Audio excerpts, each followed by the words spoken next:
Hi, listeners. It's Becca and Brooke with the College Admissions Insider podcast. We're here to remind you of Bucknell's application deadlines for this year. For incoming first-year students, our Early Decision 1 deadline is November 1st.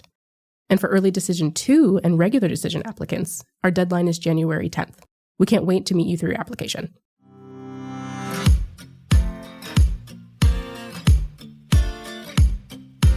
From Google to mobile apps to podcasts like this, there are countless resources out there to help students find the school that's right for them and craft a strong application. Many students might find that the ultimate college support is right in their own backyard. I'm Becca Haupt-Aldridge from Bucknell University, and on today's episode of College Admissions Insider, we're exploring community-based organizations. I'm Brooke Thames, also from Bucknell. We'll define what community-based organizations are, who they serve, and the difference they can make in a student's admissions journey. Our guest is Adam Navarro-Jusino, Associate Dean of Admissions for Access and Outreach at Bucknell's Office of Admissions. Welcome to the podcast. Thank you. Thank you for having me. Yeah, we're so excited to have you here. And so to start us off, can you tell us a little bit more about you and what your work entails? Yeah, of course. So I feel like I need to provide a little context. My journey in higher education has been deeply personal and driven by my commitment to support students from backgrounds similar to mine. And as the first in my family to graduate from college, I knew early how valuable a strong support system could be in navigating the complexities of higher education. So this in turn inspired my passion to pay it forward and to help others who may not have had the same resources or guidance. My career in higher education began on the college side, where I had the privilege of recruiting students from diverse backgrounds, both nationally and internationally. And this experience sparked my desire to work directly with high school students, particularly those in Title I high schools, where I focused on college access and served communities with large populations of underrepresented and marginalized students. So how that fits into my role now is at Bucknell, I continue to build on that mission in my current role, where I collaborate with community-based organizations, or CBOs, and other partners to provide students with access to opportunities and programming at Bucknell University. My journey has always been about connecting students to the resources, guidance, and networks that can help them achieve their dreams. Thanks for that intro, Adam, and thanks for sharing some of your story with us, too. At some point in their college journey, students will lean on their parents, teachers, high school counselors for help and guidance. But as you mentioned, there's also community-based organizations, or CBOs. Can you broadly describe what those are and what they can offer? Yeah. So loosely defined, a community-based organization, or CBO, is usually a nonprofit organization or local group that supports students who might not have had all the resources they need to access higher education. Typically, they focus on things like helping with applications, essay writing, or even understanding financial aid. They're especially helpful for students who might be the first in their family to go to college, or who come from communities that don't have as many resources. Think of them as a team dedicated to guiding you through the process and opening doors that might have been harder to find on your own. And as someone who works in formal partnership with community-based organizations at Bucknell, I wonder if you can give us even more insight into what some of that programming looks like on the college side. Yeah, so Bucknell currently has forged relationships with groups like Matriculate and Seeds of Fortune. So Matriculate connects high-achieving students from low-income backgrounds with college student advisors who help them navigate everything from picking the right schools to preparing applications. Whereas an organization like Seeds of Fortune focuses on young women of color, helping them develop leadership skills and teaching them how to secure scholarships for college. These organizations often work with Bucknell to arrange workshops, campus visits, or one-on-one mentoring, so students can feel confident about applying and transitioning to college. How might a student know whether they should consider getting involved with a community organization? And in other words, are there types of students that are best served by these types of resources? Yeah, I think generally speaking, if you feel like you could use extra support during the college search process, a CBO might be a good fit for you. Maybe your school counselor has a lot of students to work with and can't give you the one-on-one help you need. So for instance, when I worked at some of the Title I schools, our ratios were 1 to 300 or 400. in a class. And so in those cases, you could seek the assistance of a CBO to help you with that one-on-one experience, or maybe you're the first in your family to go to college and don't know where to start. CBOs are really good organizations to help students who are motivated to go to college but need someone to guide them through the proper steps. So now that we have a foundation of what a CBO is and who might be best served, let's talk access points. How can a student get connected with a community-based organization, and does it depend on the kind of organization? Yeah, so that's a really good question. So there are a lot of ways to get connected. Sometimes your school counselor or teacher might recommend one, or you can search online for organizations in your area or nationwide. Programs like Matriculate offer virtual options. So if, for instance, they're not immediately available to you in your local area, if you live in a more rural area or something like that, you have the opportunity to still be involved and still get that support that you might need. So you can join from anywhere, while others like Seeds of Fortune actually have kind of a hybrid program where they have in-person workshops throughout the year, but they also have virtual workshops throughout the year as well that you can attend. It really just depends on the organization, but most have websites where you can learn about them, and some have an application process as well where you can reach out and get involved, but it really just depends on the organization and the level of support that you need and what you want. That's great to know that some CBOs offer virtual options too, because I'm curious about location. I expect that what students have access to could be impacted by their state or where they live, or whether they're in a city or a more rural area, like you mentioned. Does that have an impact on students' access?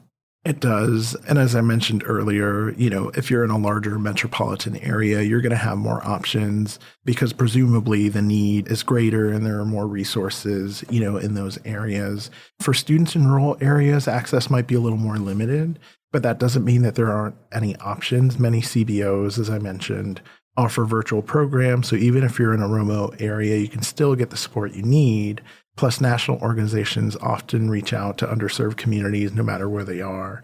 The other thing you could do, if for whatever reason you don't find a CBO that's available in your area, but when I was on the high school side, the college essay guy does a really great job of providing free resources to students, to counselors, and to families on the college search process. And they kind of dive deep into many aspects of the application process. So it's not just what should you write about on your essay. It actually goes in and says, if you're applying to X university, these are things you should look into and consider as you're writing this, essay for this college, and so on and so forth. So there are a lot of really great resources. It's good to always have someone to kind of bounce things off of and guide you. And in some ways, too, you could reach out to the colleges and universities to see if they know of any CBOs or organizations that might be willing to help you as well. Earlier, you mentioned a possible application process or even membership, depending on the kind of CBO that a student might be looking to be involved with. What about financial investment? Is there any cost associated with CBOs for college-bound students? Not usually. Most CBOs are free because they're funded by grants or donations or some sort of benefactor. They're really designed to help students who might not have the resources for things like test prep or college advising. Occasionally, there might be small costs for specific programs like travel to a college campus, but even then, many organizations will cover those costs or offer some sort of financial assistance. And it sounds like with a lot of these organizations out there, as a prospective high school student doing research, learning about what CBOs exist, what should a high school student look for to ensure that they're going to receive the best support possible? Yeah, I think this is where students need to own their college process and really advocate for their needs. So first, looking for a CBO with a strong track record. So what does that mean? So do they have testimonials on their website or on social media, or stories from students who've succeeded because of their help? Also, make sure their focus aligns with your needs. So for instance, if you're worried about financial aid, seeking out CBOs that specialize in helping students with financial aid is important. Or if it's a specific major, STEM or athletics, whatever it may be, looking for CBOs that will help you navigate that process in particular, I think would be really helpful. If you want help improving your application, look for one that offers essay workshops or mentoring. Most importantly, you want to feel like they're invested in your success and have the resources to back it up as well. And I should also mention that when we are considering and looking at organizations to work with, we're also looking at that record of results. So for instance, with an organization like Matriculate, we're looking to see how they're helping their students through that process. So whether it's application completion, CSS profile completion, FAFSA completion, those are things that we're also looking at and considering as we're looking to partner with new organizations. Knowing that there are CBOs that are out there who are helping students polish their essays or craft a strong application, I wonder if that makes a difference on the college side. Are application reviewers noting that students are working with these organizations, and does that have an impact? So being a part of a CBO can be a big deal. Admissions officers know that students working with these groups often receive great preparation, so it can be a positive signal on the student's application. It shows that the student has taken initiative to find help and are serious about their education. Plus, many colleges partner with CBOs and actively recruit students from these programs because they know they're getting applicants who are ready to succeed. And typically on the application, depending upon what application you use, in addition to listing it as an extracurricular activity, there is a specific section where you can list it as a community-based organization as well.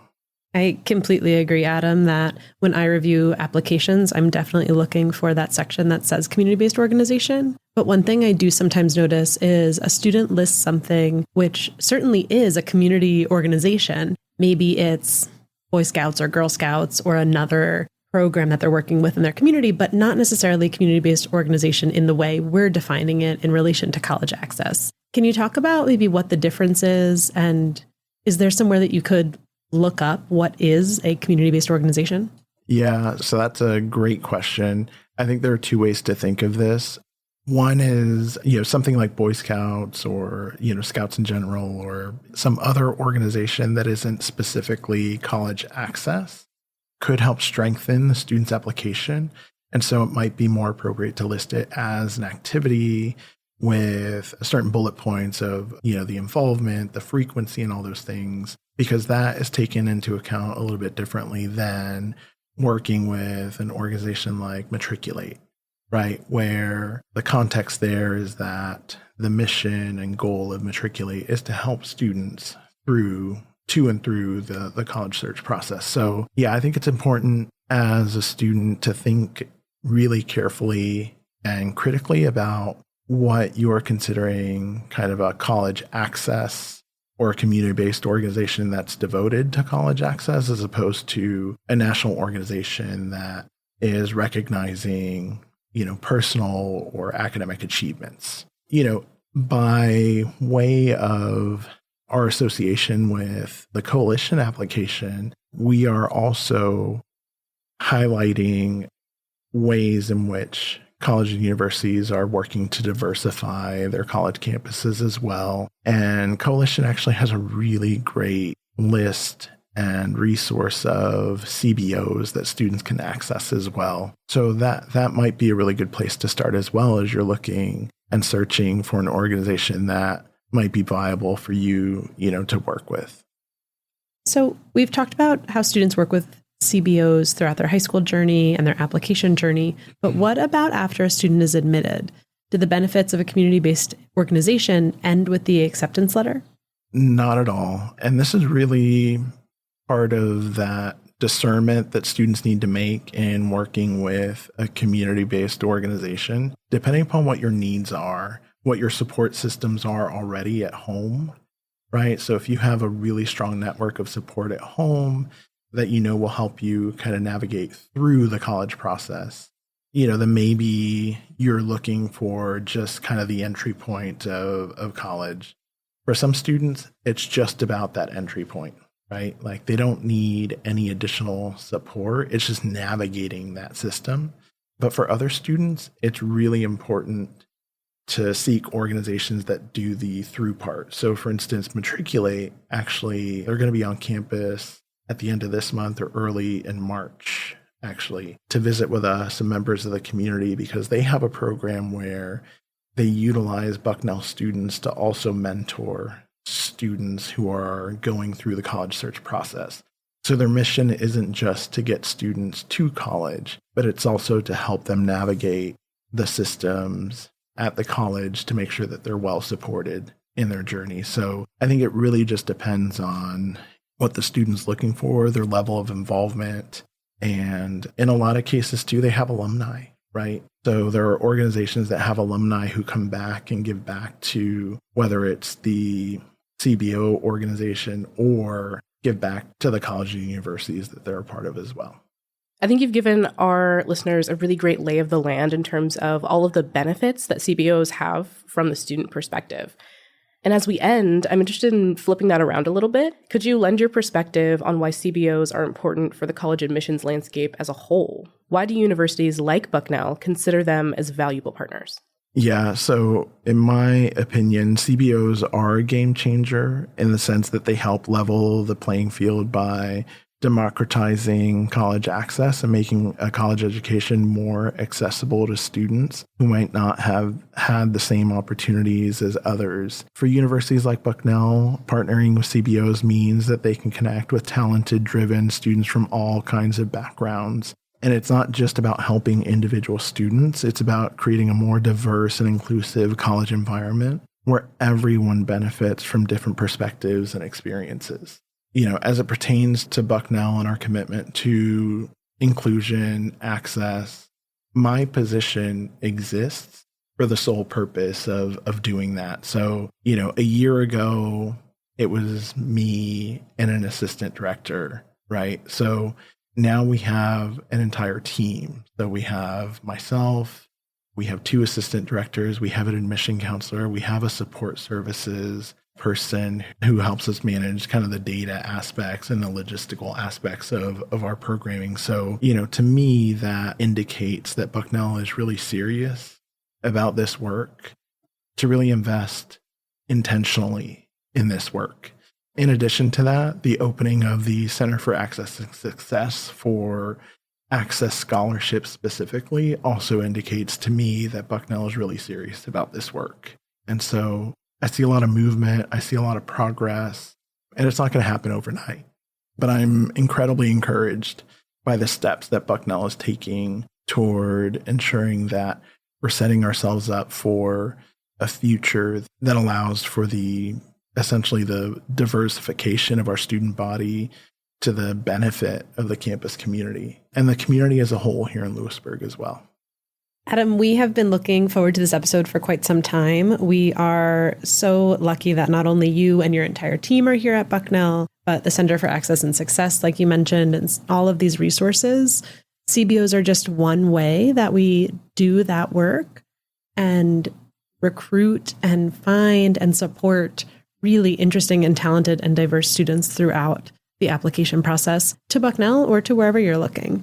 And so if you're a student listening or a family listening, we hope that you take some time to explore what CBOs might be able to do to support you and your family as you navigate the search process. Thank you, Adam. Yeah, thank you all. And thanks to everyone out there for listening.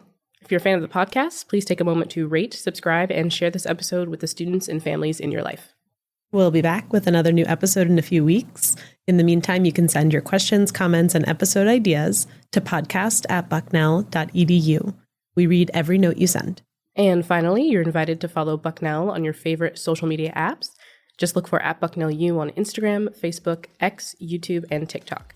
You can also follow our student-run Instagram account, which is @IamRayBucknell. Until next time, keep reaching for your dreams and your dream school.